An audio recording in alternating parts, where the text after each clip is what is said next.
Hi, Zach. How are you? I'm doing great. How are you? I'm well. It's good to talk to you, man. I'm excited about this new record. Oh, me too, man. God, it's been too long. We are really itching to put stuff out, and it is every time we put out another song, it's just weight off our shoulders. Um, it's been really fun. Well, from everything I've heard so far, I mean, this is the bigger, badder, better Portugal the Man, I guess. I mean, for whatever turmoil and scrapped album mess you had to go through to get here, it sounds like it was really worth it. I know, right? It was, yeah, God, we wasted a lot of time, but not really wasted it. We learned an unbelievable amount. Some what to do, some what not to do, and now we just have like 50 songs in the bank, so that's fine.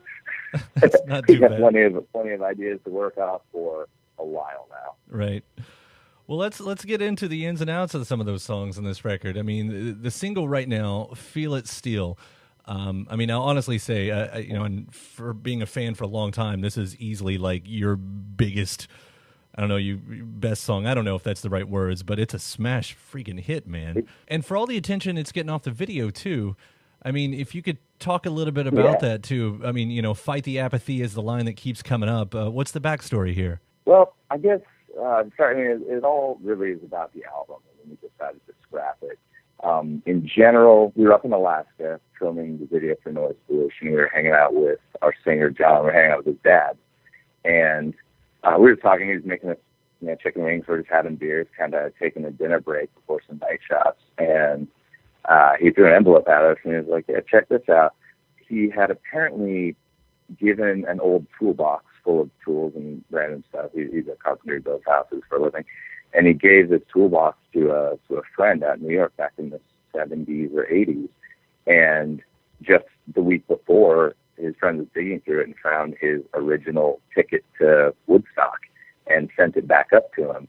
And I don't know why it hit us so hard, because when I was a kid, when I was first getting into music, my parents had a really great record collection, and Woodstock, the whole idea, just I was fascinated by it, and just everything that was going on in the world at that time, and seeing so many people, this art scene, this music scene, come together and create just an insane movement that inspired my parents, that inspired me, that will probably inspire my children when I have them.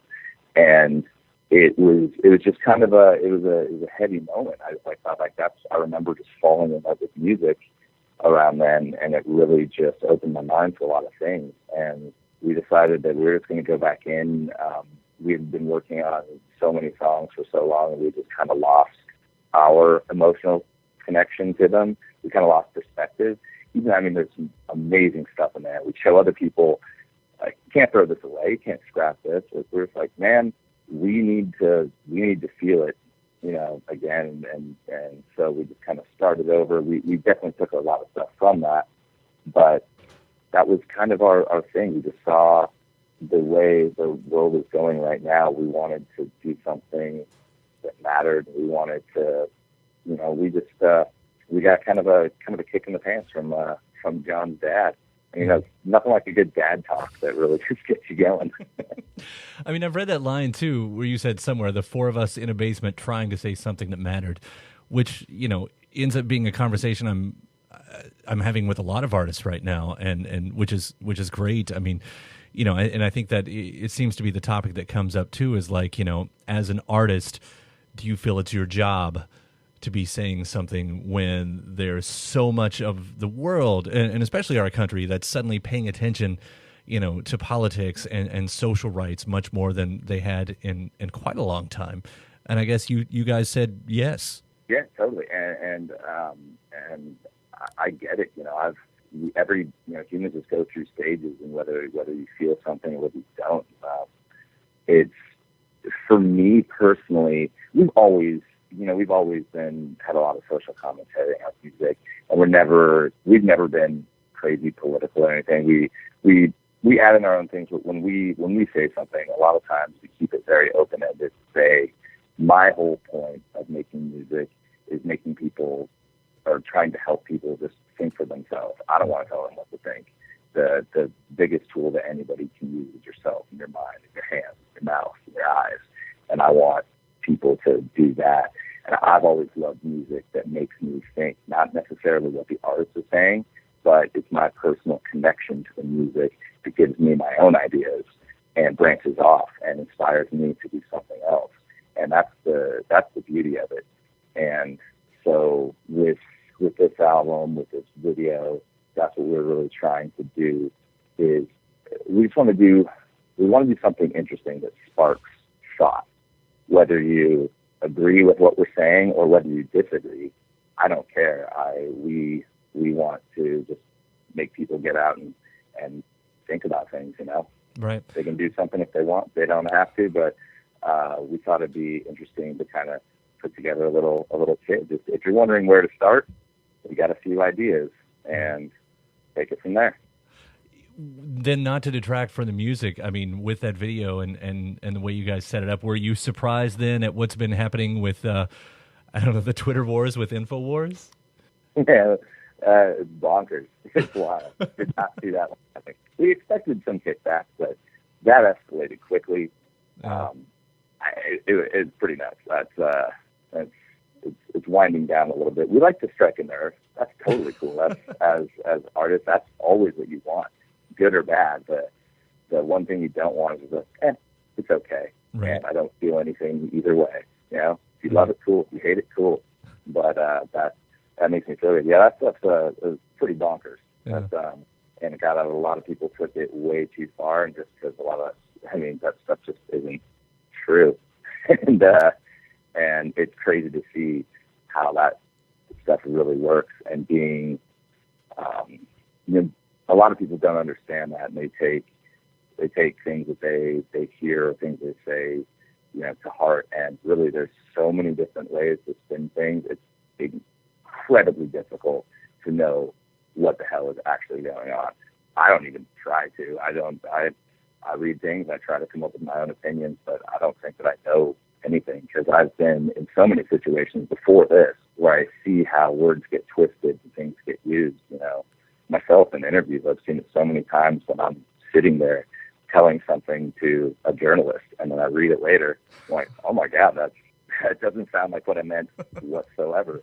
And it's caused a lot of problems in the past. So I know that if I'm just doing that person to person and it gets distorted by the time it gets out, what happens when they're covering some event that's, halfway across the world? Mm-hmm. There's no way that everything, all the facts can get straight. It's crazy. And so that was a big deal for us, is just pushing for the transparency, and things they're getting worse and they're getting better. There's so much information now that you can see different things in different lights. And that's what's good. I love reading all sorts of different articles about the same event, and I try to get my news from as many different places as possible. I still don't know if anyone's real, but that's kind of the most you can do. Try.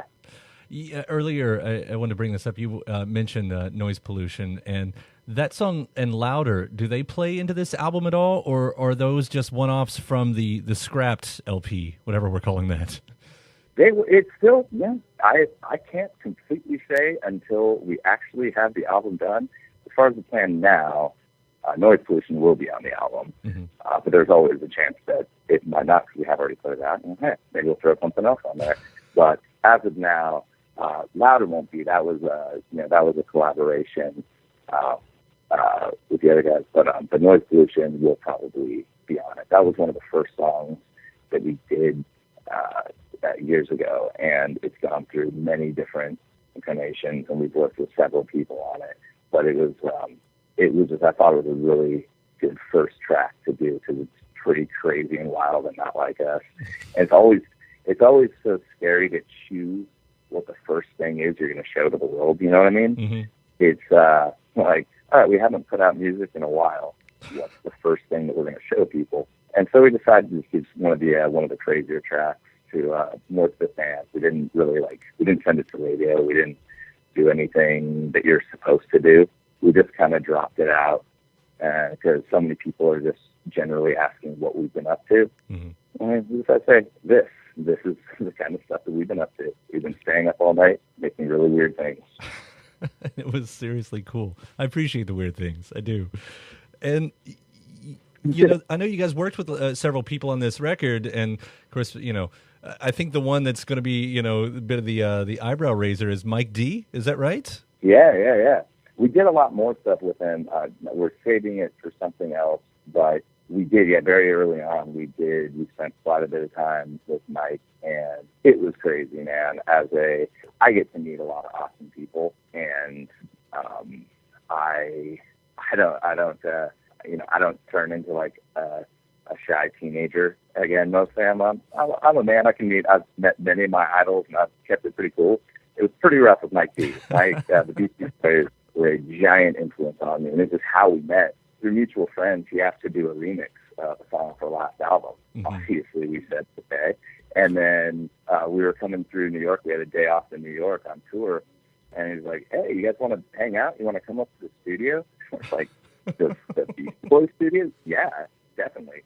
We went in there and we started hanging out, and it was very heavy for me, just looking around all the things they had. I mean, the Beastie Boys were one of the first bands I kind of found that like really like got me. It wasn't something my parents showed me or anything.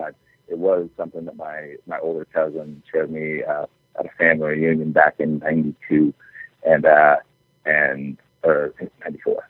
But he showed me "So What You Want." I'll check your head, and my mind was like, this is the coolest thing I've ever heard. I found that and Rage Against the Machine in the same day, and I was just like instantly changed from that day.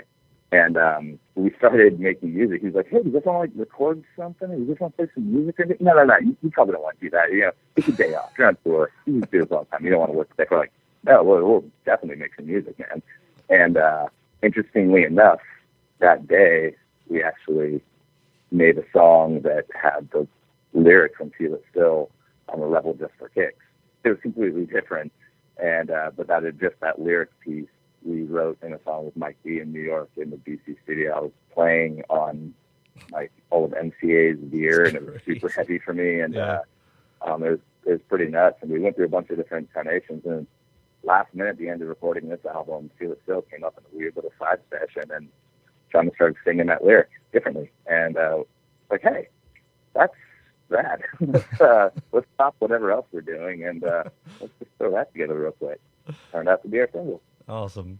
Well, I love it, and I'm excited to hear the rest of the album, too. Like I said, this seems like another level for you guys, so I can't wait, and I appreciate you taking the few minutes to talk today about it. Oh, of course, man. We love Louisville. Can't wait to get back. The last time we were there, it was a super heavy night. It was the night Ali died, and we were there in town, and we went to Haymarket, I believe, which is it's an awesome little bar that we love, and we pretty much like bought around the entire place and had a big heavy cheers to it. It was just one of those memories that we do a lot of cool stuff, a lot of amazing things, and it was a really serious moment. Man, that's awesome. Well, I'm glad you got a connection to us here, and we'll take you back with open arms whenever you're ready to come back. Oh, I can't wait. Yeah, oddly enough, I've had 2 birthdays in Louisville, and we always have. And anybody who knows us at all knows that we're big fans of bourbon and whiskey, and so it definitely has a spot in our hearts for sure. Well, it was good talking to you, and we'll see you around. Yeah, thank you very much, man. All right, take care.